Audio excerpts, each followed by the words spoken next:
Green revolution यानी कि हरित क्रांति, जैसे कि इसका नाम है रेवोल्यूशन, ये रेवोल्यूशन लेके आया हमारे देश में। हमारे देश में काफ़ी बदलाव आए ग्रीन रेवोल्यूशन से। It refers to increase in production of food grain by using the high yielding variety of seeds. ये जो HYV सीड्स थे ना, इनके इस्तेमाल से हमारे देश में एग्रीकल्चर प्रोडक्टिविटी काफ़ी ज़्यादा बढ़ी। इनिशियली ये सीड वीट और राइस के थे, पर ये जो ग्रीन रेवोल्यूशन है, ये जो HYV सीड्स हैं, मिराकल सीड्स हैं, बम्पर सीड्स हैं जिनसे बम्पर फसल होती है, इनकी कुछ रिक्वायरमेंट्स, ठीक है, डिमांड करते हैं कुछ।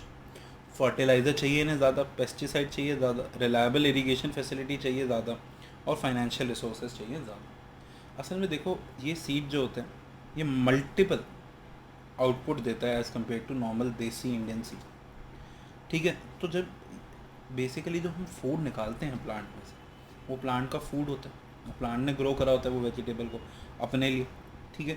तो अगर ये सीड बहुत जल्दी मल्टीप्लाई हो रहा है, फ्यूजन कर रहा है, बहुत जल्दी जल्दी फिजन कर रहा है, बहुत जल्दी जल्दी मल्टीप्लाई हो रहा है, तो फर्टिलाइज़र जो कैटलिस्ट का काम करता है वो उन्हें ज़्यादा चाहिए, ठीक है। क्योंकि ये बाहर के हैं, ये थोड़े से डेलिकेट हैं, तो इनको पेस्टिसाइड चाहिए क्योंकि कीड़े का अटैक हो सकता है। अब उसे फूड जल्दी ग्रो करना है तो उसे इरीगेशन फैसिलिटी चाहिए, और इन सब चीज़ों के लिए पैसे चाहिए। ग्रीन रेवोल्यूशन हमारे देश में 2 फेजेस में आया। पहला फेज़ था मिड 1960 से मिड 1970। इस फेज़ में जगह रिस्ट्रिक्ट थी, पंजाब, आंध्र प्रदेश, तमिलनाडु, जो वीट ग्रोइंग रीजन है, ठीक है। दूसरा फेज़ था मिड 1970 से मिड 1980। इसमें रीजन बढ़े, क्रॉप्स बढ़े। There was a marketed surplus, proportion of agricultural output sold in the market by the farmers. Marketed surplus का मतलब क्या होता है कि जो प्रोपोर्शन हम एग्रीकल्चरल आउटपुट का बेच रहे थे वो बढ़ गया। मतलब आज हमारे पास अपने लिए तो है ही है, बट ये भी है कि हम मार्केट में बेच सकते हैं। सरप्लस मतलब एक्स्ट्रा, मार्केटेड मतलब ऐसा सरप्लस था जिसे हम मार्केट में बेच सकते थे। अब अगर कोई क्वेश्चन आता है कि ग्रीन रेवोल्यूशन के बेनिफिट्स क्या हैं, एडवांटेजेस क्या हैं, कहीं लिखा नहीं है, पर आप इधर से लिख सकते हो, there was a marketed surplus, ठीक है। पहली बार हम मार्केट में बेचने वाले थे। Good production of wheat and rice, अब जब गुड प्रोडक्शन हुई, बम्पर फसल हुई, तो उनके रेट कम हो गए, तो गरीब फैमिली को बेनिफिट हुआ। और हम पहली बारी, पहले तो हमारे पास खाने को नहीं था, बफर स्टॉक बना पाए, ठीक है, ताकि कभी फूड शॉर्टेज आए, जैसे ये पैंडमिक अभी चल रहा है, ऐसी सिचुएशन आए तो हमारे पास फूड हो। पर सब चीज़ें रिस्क से फ्री नहीं होती, कुछ रिस्क थे, क्या थे?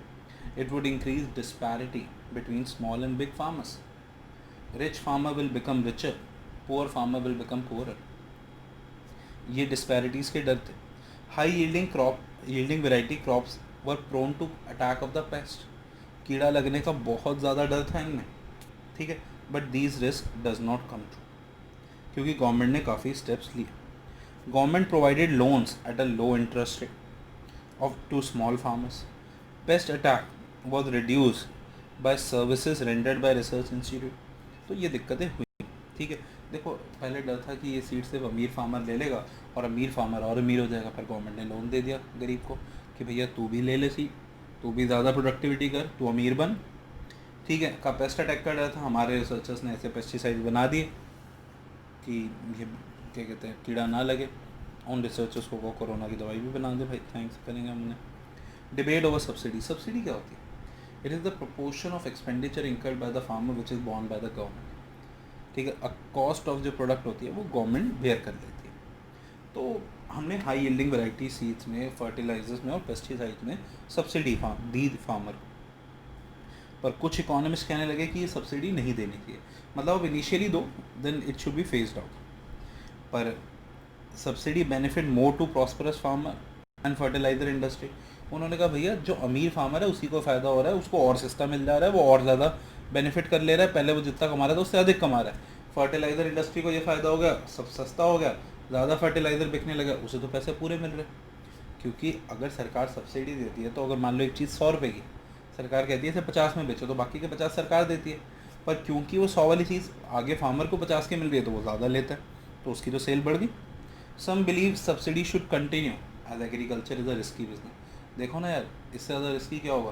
कभी बारिश आ जाती है, कभी ओस पड़ जाती है, कभी बर्फ़ पड़ जाती है, कभी तूफ़ान आ जाता है, कभी टिड्डियों का लोकस्ट अटैक हो जाता है। What the hell is going on, ठीक है। तो फार्मर्स के लिए तो हमेशा ही दिक्कत है।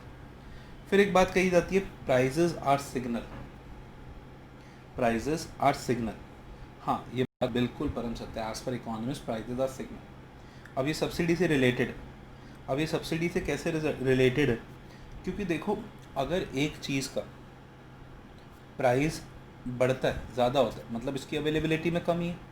अगर प्राइस कम होता है, मतलब इट्स अवेलेबल इन अबंडेंस, हम उसको यूज़ कर सकते हैं। पर जब सब्सिडी मिल जाती है कई चीज़ों को जो नेसेसिटी है, पर वो अवेलेबल इन अबंडेंस है। अवेलेबल इन अबंडेंस क्यों है? क्योंकि sorry, I am really sorry, किसी चीज़ को सब्सिडी मिल जाती है तो वो सस्ती हो जाती है, तो हमें लगता है they are available in abundance, but they are not available in abundance, तो हम उनका मिस यूज़ करते हैं। तो ये सब्सिडीज़ हमें मिसलीड करती हैं, हमें ट्रू पिक्चर देखने नहीं देती।